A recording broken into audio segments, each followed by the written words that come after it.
국민 여러분 안녕하셨습니까? 인도태평양 전략연구원의 최수용입니다.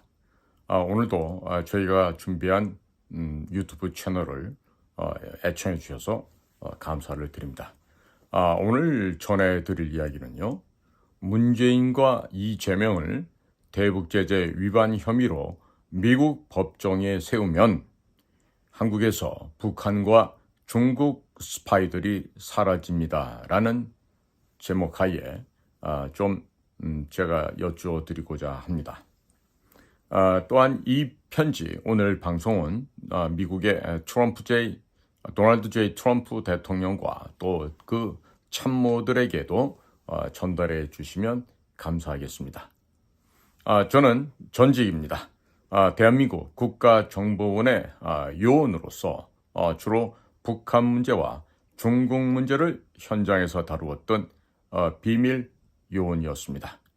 저는 서울대학교 중어중문학과를 졸업을 하였고 한국외국어대학교 통역대학원에서 중국어 동시통역 석사 또 번역 석사 학위를 취득을 했습니다. 주로 중국과 아시아 지역 그리고 미국 지역에서도 활동을 했습니다. 북한과 중국의 간첩이었던 문재인은 2018년 4월 27일 판문점에서 북한 괴뢰 범죄 집단의 수괴인 김정은을 만나면서 김정은에게 대한민국의 국가 기밀이 담긴 USB를 넘겨주었습니다. 많은 언론인들과 변호사들이 윤석열 정부에게 이 USB에 어떤 기밀이 담겨 있는지 공개해달라고 요청을 하였습니다만 윤석열 정부는 국가 기밀이 들어있다고 하면서 이 USB 안에 담겨 있었던 내용에 대해서 공개를 거부하였습니다. 그러자 많은 언론인들과 변호사들이 법원에 정보 공개 청구 요청을 신청하였지만 법원에서 판사들이 비밀리에 자기들끼리 보고 나서는 국가 3급 기밀이 들어있다고 하면서 공개를 거부하였습니다. 이런 사실은 대한민국 전체 언론에 보도되었으나 윤석열 대통령은 문재인을 간첩 혐의로 수사하지 않았습니다. 2024년 4월 국회의원 선거를 앞두고서 많은 애국단체들이 문재인을 간첩 혐의로 체포하라고 윤석열 대통령에게 요청을 하였지만 윤석열 대통령은 보수 세력 단체 중에 하나인 의사들과 싸우기 시작하면서 선거에서 패배하였습니다.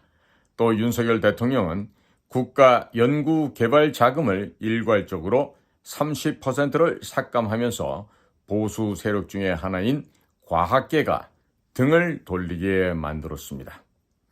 문재인을 간첩 혐의로 체포하라는 여론을 잠재우기 위해서 의사들을 악마화하면서 의사들의 카르텔을 해체하겠다고 선전포고를 하면서 의사들과 싸우다가 국회의원 총선거에서 패배하였습니다. 그리고 자신의 의료정책 실패로 내년 초부터 전국의 병원들이 줄줄이 폐업할 위기에 처하게 되어 있습니다. 검찰이 윤석열 대통령 본인과 부인 김건희 여사에 대한 부패 혐의 수사가 본격적으로 시작이 되자 이를 버티지 못하고 2024년 12월 3일 비상계엄을 실시하였습니다. 그러나 윤석열 대통령은 비상계엄 선언문을 낭독하면서도 문재인이 북한의 국가 기밀이 담긴 USB를 넘겼던 사실과 대북 송금한 사실 등 유엔과 미국의 대북 제재 위반한 사실은 전혀 언급하지 않았습니다. 윤석열 대통령은 오로지 자신의 정적인 이재명 더불어민주당 대표의 반국가적 행위에 대해서만 언급하였습니다. 또 윤석열 대통령은 12월 12일 기자회견을 통해서 비상계엄을 선포하게 된 원인에 대해서 설명을 하였습니다만 문재인이 북한에 넘긴 USB 및 대북 송금 등 유엔과 미국의 대북 제재 위반한 사실은 전혀 언급하지 않았습니다. 윤석열 대통령은 철저하게 문재인의 간첩죄를 보호해주고 있다 하겠습니다. 그리고 국민의힘 당 대표를 역임했던 한동훈은 윤석열 정권의 초대 법무부 장관을 역임했었습니다만 문재인이 북한에 넘긴 USB에 대해서 간첩 혐의로 전혀 수사하지 않았습니다. 윤석열 대통령의 부인 김건희 여사는 기자들과 주고받은 메시지를 통해서 윤석열과 한동훈은 문재인 최고의 호위무사라고 밝힌 바 있었습니다. 많은 한국인들은 윤석열 대통령과 한동훈 전 법무부 장관이 문재인의 간첩죄 혐의를 덮어주는 대가로 천문학적인 뇌물을 받았을 것으로 의심하고 있습니다. 문재인이 김정은에게 직접 넘긴 USB에 국가 기밀이 들어 있었다는 사실은 모든 한국인들이 다 알고 있기에 이에 대한 수사만 더불어민주당은 북한 간첩 정당이 됩니다. 그렇기 때문에 더불어민주당을 쉽게 해산시킬 수가 있었고 비상계엄도 할 필요가 전혀 없었습니다. 그러나 윤 대통령은 본인이 내란죄로 체포될 위기에 처했으면서도 절대로 문재인의 간첩죄에 대해서는 언급하기를 꺼리고 있습니다. 현재 윤석열 대통령이 더불어민주당 이재명 대표와 싸우고 있는데 이재명은 문재인과 정적 관계에 있는 사람입니다. 즉 윤석열 대통령은 자신이 대한민국을 무너뜨리려는 세력과 싸우고 있다고 국민들에게 선전하고 있습니다만 그것은 어쩌면 사실이 아닐 수도 있겠습니다. 왜냐하면 정작 북한과 중국의 간첩이었던 문재인의 간첩죄에 대해서는 면죄부를 주면서 문재인의 정적인 이재명만 제거하기 위해서 노력하고 있는 상태인 것입니다. 많은 한국인들은 윤석열과 한동훈이 문재인으로부터 천문학적인 뇌물을 받았기 때문에 문재인을 수사하는 순간 문재인 측에서 뇌물 준 내용을 언론에 공개할 것이고 그렇게 되면 윤석열과 한동훈 모두 뇌물죄로 무기징역에 처하게 될 것을 우려하여 문재인의 간첩죄 수사를 하지 않는 것으로 의심하고 있습니다. 도널드 J. 트럼프 행정부에서는 윤석열 정부의 국정원, 검찰, 경찰 등 수사당국 관계자들에게 왜 문재인이 북한에 넘긴 USB에 대해서 수사하지 않는지 꼭 물어봐 주시기 바랍니다. 지금이라도 문재인이 북한에 넘긴 USB에 대해서 간첩죄 수사가 시작된다면 야당인 더불어민주당은 북한 간첩 정당이 되므로 즉각적으로 해산시킬 수 있음에도 불구하고 윤석열과 한동훈은 그동안 침묵하고 있었습니다. 도널드 J. 트럼프 행정부에서는 한동훈에게 왜 법무장관을 역임하면서 무엇 때문에 문재인에 대한 간첩죄 수사를 포기했는지 꼭 물어봐 주시고 확인해 주시기 바랍니다. 더욱 이상한 점은 현재 집권 여당인 국민의힘조차 문재인이 북한에 넘긴 USB에 대해서 간첩죄를 수사하라고 주장하는 국회의원이 단 한 명도 없다는 것입니다.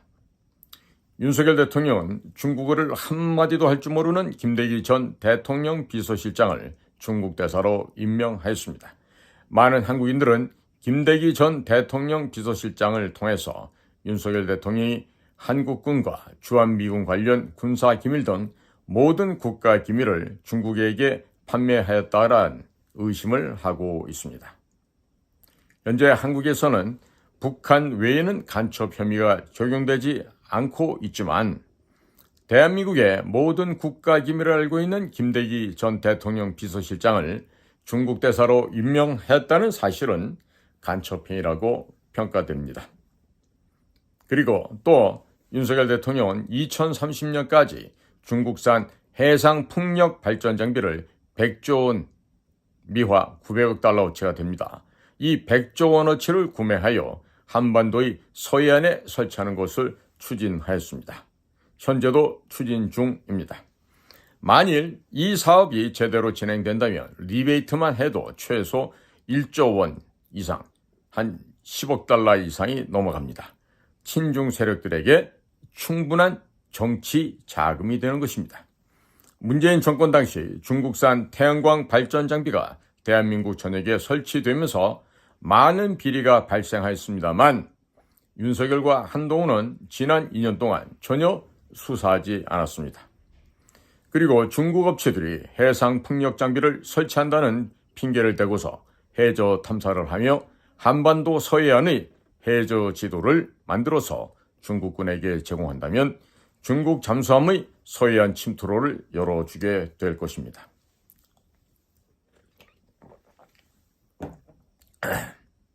또한 중국 업체들이 해저에 한국과 미국 해군 잠수함의 이동을 감시하는 센서를 설치한다면 한국과 미국 해군의 잠수함 행적이 모두 중국 해군에게 노출될 수도 있습니다. 특히 서해안의 경우 중국 어선으로 위장한 민병대의 활동이 활발하게 이루어지고 있는데 안개철에 중국 어선으로 위장한 중국 해상 민병대가 서해안 섬들에 상륙을 한다면 해상 풍력 발전 장비 때문에 한국 해군과 해경은 중국 해상 민병대 상륙을 저지할 수도 없게 될 것입니다. 중국 해상 민병대가 서해안 섬들에 상륙을 해서 각종 미사일을 설치한다면 한반도의 서해안에서 한국과 미국의 해군 및 전투기들이 작전을 할 수 없게 될 가능성이 매우 높습니다. 이런 국가 안보적으로 위험한 상황이 있다는 것을 잘 아는 윤석열 대통령이 2030년까지 중국산 해상 풍력 장비 설치를 승인해 주었습니다. 그리고 지난 2024년 10월 2일 계룡대 한국군 사령부의 비상활주로에서는 카덱스 방위산업전이 개최되었는데 이때는 중국 업체들이 한국군 사령부의 비상활주로에 중국산 텐트를 설치하였습니다. 많은 언론에서 중국산 텐트를 치면 안 된다고 보도를 하였습니다만 이를 허가해 준 사람이 바로 당시 신원식 국방장관이었습니다. 현재 그는 윤석열 정부의 국가안보실장으로 근무하고 있습니다. 도널드 J. 트럼프 대통령께서는 윤석열 대통령이 왜 중국어를 할 줄도 모르는 대통령 비서실장을 중국 대사로 보냈는지 한국 정부에게 설명을 해달라고 요청해야 하겠습니다. 또 얼마나 많은 주한미군과 한국군의 기밀이 중국으로 넘어갔는지도 철저하게 조사하여야 할 것입니다. 2018년 문재인 정권은 평양에 전략물자인 위성방송 차량을 가지고 갔다가 놓고 오면서 미국의 대북 제재를 위반하였는데 윤석열 대통령은 지난 2년 동안 전혀 수사하지 않았습니다. 그 외에도 문재인이 대북 송금한 사건에 대해서도 전혀 수사하지 않았습니다. 문재인과 윤석열 정권은 중국산 태양광 발전 장비와 풍력 발전 장비를 수입하면서 중국에게 막대한 달러를 합법적으로 제공하고 있습니다. 중국 공산당과 깊은 관계를 맺고 있는 한동훈이 만일 다음 한국의 대통령이 된다면 한미동맹은 교묘하게 무력화될 것이고 한국에서 많은 달러와 첨단 기술들이 중국으로 넘어가게 될 것입니다. 한동훈은 법무장관 시절이었던 지난 2022년 7월 미국 뉴욕 검찰청 남부지청을 방문하여 이재명과 한국 정치인들이 암호화폐 이더리움으로 대북 송금한 사건에 대하여 브리핑을 받고 수사 자료를 받아왔습니다. 그리고 한국의 법무부는 철저하게 수사하겠다고 언론에 발표하였으나 지난 2년 동안 한동훈 법무장관은 전혀 아무런 수사를 하지 않았습니다. 많은 한국인들은 한동훈이 이재명의 암호화폐 대북 송금 수사를 하지 않는다는 조건으로 이재명으로부터 암호화폐를 받은 것은 아닌지 깊이 의심하고 있습니다. 현재 한국의 집권당인 국민의힘은 2009년 중국 북경으로 찾아가서 중국 공산당과 업무 교류 협약을 맺었습니다. 또 2015년에는 국민의힘에서 정책을 만드는 연구기관 여의도 연구원이 중국 공산당의 대외 스파이 기관인 차헐 학회와 또 업무 교류 협약을 맺었습니다. 이들이 체결한 두 가지 업무 교류 협약의 내용을 자세히 살펴보면 핵심은 한국과 미국 간의 군사 동맹을 교묘하게 무력화시키는 것입니다. 2009년부터 국민의힘 정치인 및 당직자들이 중국 북경을 왕래하면서 친선 축구 경기를 벌이는 등 중국 공산당과의 아주 깊은 교류를 했기에 국민의힘은 중국 공산당의 한국 지부로 전락한 지 오래입니다. 따라서 국민의힘에서는 아주 교묘하게 대한민국을 사회주의, 공산주의로 만드는 정책들을 내오고 있고 또 한미동맹을 교묘하게 무력화시키는 정책들이 나오고 있습니다. 국민의힘에서 당대표가 되려면 중국 공산당과 아주 깊은 인연이 있어야 가능하며 2016년 8월 15일에는 중국 공산당 기관지 인민일보에서 사설을 통해 사드 배치를 허용한 박근혜 대통령을 탄핵시키라는 지령이 내려오자 국민의힘 의원들이 중국 공산당의 지령에 따라 박근혜 대통령을 탄핵시킨 바 있습니다.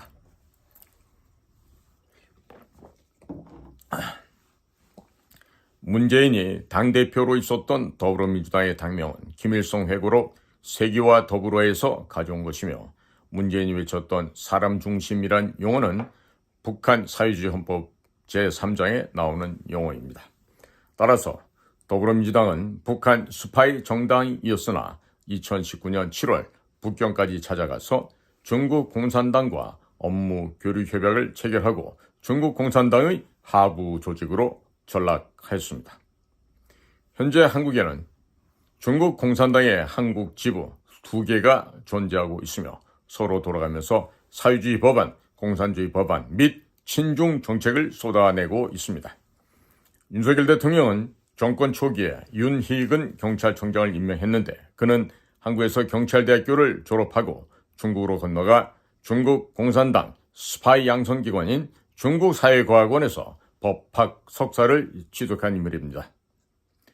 현재 중국은 문재인을 포로로 잡고 있으며 문재인은 자신의 호위무사였던 윤석열에게 천문학적인 대선 자금을 뇌물로 주고 국민의힘에서 대통령으로 만들었고 또 자신의 호위무사였던 한동훈을 차기 대통령으로 만들어서 자신의 간첩 행위에 대해서는 면죄부를 받고 대한민국을 아주 교묘하게 해체하여 중국에게 상납하려는 계획을 차근차근 진행시키고 있는 것으로서 많은 한국인들은 문재인을 의심하고 있습니다.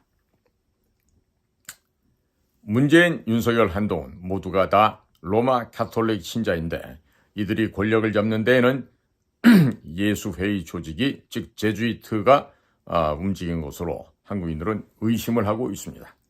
로마 바티칸 교황이 예수의 출신이며 동성애를 지지하고 친중국적인 인물이라는 것은 잘 아실 것으로 생각됩니다. 문재인, 윤석열, 한동훈은 검찰을 동원하여 대한민국 대법관들에게 누명을 씌워 대거 구속하였고 국정원, 기무사, 경찰 등 안보기관 직원들 1000여 명을 수사하여 200여 명을 구속시킨 바 있었습니다. 또 박근혜 대통령에게도 법전에 덮는 죄명, 경제공동체, 국정농단, 묵시적 부정청탁을 씌워 구속을 시켰고 이재용 삼성회장을 9년 동안 재판장에 질질 끌고 다니면서 삼성이 망하게 만들고 있습니다. 삼성이 망하게 되면 삼성의 첨단 반도체 기술과 삼성이 갖고 있었던 모든 해외 시장은 중국 업체들에게 합법적으로 넘어가게 될 것입니다. 제가 만일 차기 대한민국의 대통령 후보이거나 혹은 국정원장이라면 도널드 J. 트럼프 대통령에게 정식으로 아래와 같이 제안을 드릴 것입니다. 문재인과 더불어민주당 이재명은 달러 및 암호화폐로 대북 송금을 하여 미국과 유엔에 대북 제재를 위반한 범죄자들입니다. 따라서 문재인과 더불어민주당 이재명 등을 미국 검찰 및 FBI가 달러로 대북 송금한 혐의로 미국에서 기소를 하고 한국 정부에게 범죄인 송환 요청을 하여 미국 법정에 세워주시고 관타나모 호텔에 방을 하나 만들어 주시기 바랍니다. 문재인과 이재명이 미국의 대북 제재 위반으로 미국의 법정에 서게 되면 그와 연관된 수많은 자들을 모두 미국 법정에 세울 수 있게 될 것이고 한국에서 중국과 북한의 간첩들을 대거 소탕할 수 있을 것입니다. 그리고 김정은에게 미국과 협상을 하고 싶다면 한국에 심어놓은 간첩 명단을 북한 방송에서 공개하라고 요청해 주시기 바랍니다.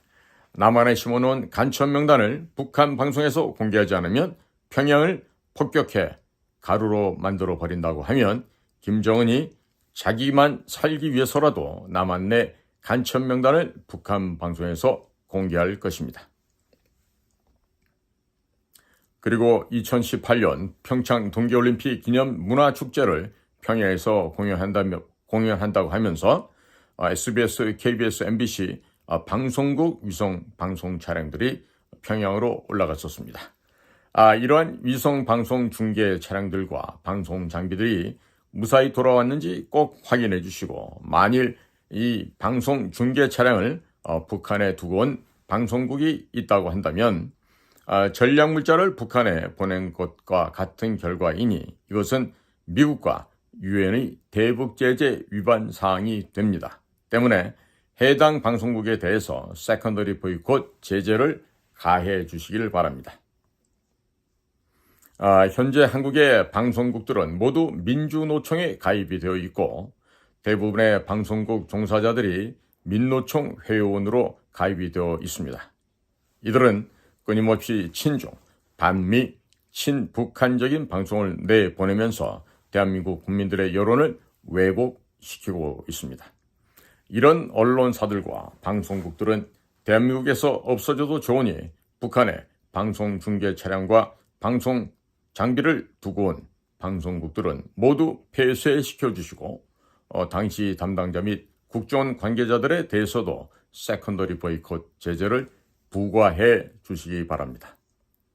위성방송국 차량은 이동형 미사일 컨트롤 타워로 사용이 되며 무선 마이크 및 카메라 등에 탑재되어 있는 산업형 반도체와 카메라 렌즈는 미사일 부품으로도 사용이 됩니다.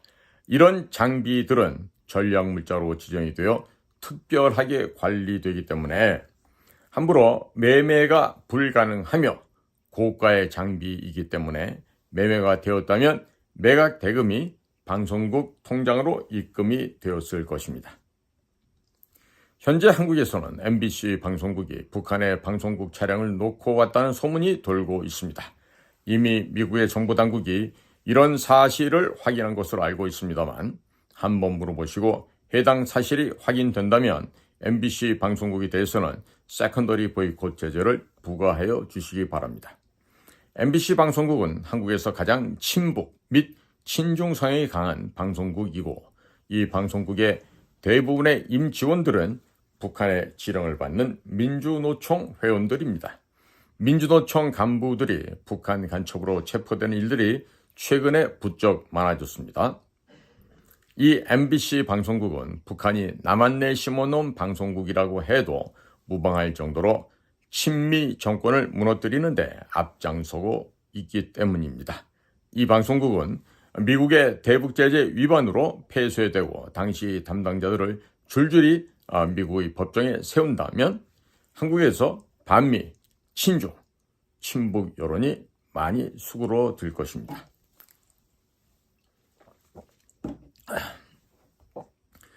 이미 한국은 검찰, 경찰, 국회, 언론, 학계 등 대부분이 중국과 북한에 잠식되어 있기 때문에 미국의 대북 제재를 위반한 자들과 조직들에 대해서 전부 세컨더리 보이콧 제재를 적용하여 미국 법정에 세워주시기 바랍니다. 북한에서 남한 내 간첩 명단이 북한 방송을 통해서 흘러나오고 대북 제재 위반한 사람 개인과 조직에 대해서도 미국 법정에 세우는 작업이 시작되면 한국에서 많은 반미, 친중 친북 간첩 조직들이 사라지게 될 것입니다.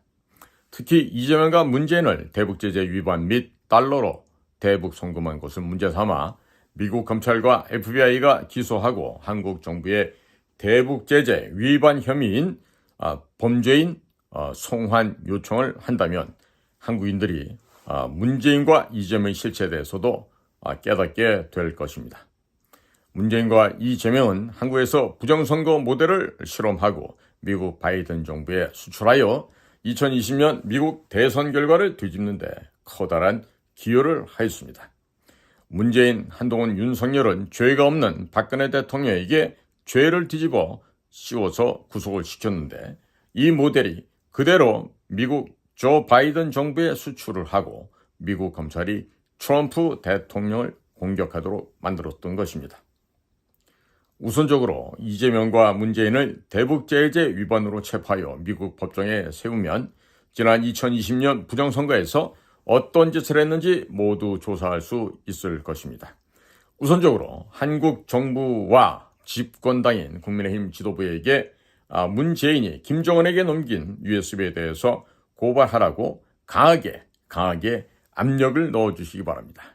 또 2017년 12월 4일 변호사단체가 서훈 전 국정원장이 친북 성향의 민간인들에게 국정원 서버를 공개하여 조사하게 한 사건에 대해서 검찰에 고발하였지만 윤석열 대통령과 한동훈 법무장관은 지난 2년 동안 전혀 수사하지 않았습니다. 도널드 J. 트럼프 행정부에서는 이 사건에 대해서도 한국 정부와 국민의힘 지도부에게 적극적으로 수사하라고 압력을 넣어주시기 바랍니다. 이 사건이 제대로 수사가 되면 더불어민주당은 북한 간첩 정당이 되는 것입니다. 그리고 문재인이 북한 김정은에게 넘긴 USB에 대해서도 수사가 들어가면 더불어민주당은 북한 간첩 정당이 되므로 위헌정당으로 해산하기가 쉬워집니다. 현재 대한민국 법무부에는 더불어민주당과 진보당을 위헌정당으로 해산시켜달라는 민원이 접수되어 있기 때문에 그들의 북한 간첩 행위가 드러나게 된다면 이 두 정당을 한국당에서 뿌리 뽑을 수 있을 것입니다. 문재인이 북한에 넘긴 USB에는 한국의 원자력 시설 관련 정보, 한국군과 주한미군 관련 정보, 한국 방산업체 정보, 한국의 은행 관련 정보, 암호화폐 거래소 정보 등 대한민국의 거의 모든 국가 기밀 정보가 다 들어가 있는데 이 USB를 김정은이 복사하여 중국, 이란, 러시아 등에 넘겼다면 주한미군은 한반도에서 괴멸적인 타격을 입고 전멸할 수도 있을 것입니다. 이런 민감한 정부 기밀이 북한에 넘어갔다는 사실이 모든 언론에 보도되었지만 윤석열과 한동훈은 지난 2년 동안 문재인을 비호하느라고 전혀 수사하지 않았고 집권당인 국민의힘 정치인들 또한 수사하라고 단 한마디도 하지 않았습니다. 이들은 이미 중국과 북한의 하수인들로 전락해버리고만 것이죠. 한국의 거의 모든 정치인들은 친인척이 회사를 운영을 하고 있습니다. 대부분 중국에서 큰 돈을 벌고 있습니다. 중국 공산당이 합법적으로 뇌물을 한국 정치인들에게 지원하고 있기 때문이죠. 한국의 국민의힘과 더불어민주당 정치인들은 중국의 스파이라고 보아도 무방할 것입니다. 이들이 미국에 숨겨놓은 은닉 재산을 모두 몰수해버리시고 이 정치인들의 가족들이 미국에서 학업을 하거나 사업을 하고 있다면 모두 추방해 주시기를 바랍니다. 최우선적으로 이재명과 문재인을 대북 제재 위반으로 미국 법정에 세우고 MBC 방송국은 전략물자인 차량을 북한에 놓고 책임을 물어 방송국과 직원들에게 세컨더리 보이콧 제재를 걸어주시기 바랍니다. 대한민국을 살리고 미국을 살리기 위해서는 이와 같은 극단적인 방법 외에는 더 좋은 방법이 없습니다. 경청해 주셔서 감사를 드립니다. 자, 안녕히 계십시오. 저는 인도 태평양 전략연구원의 최수영입니다. 고맙습니다.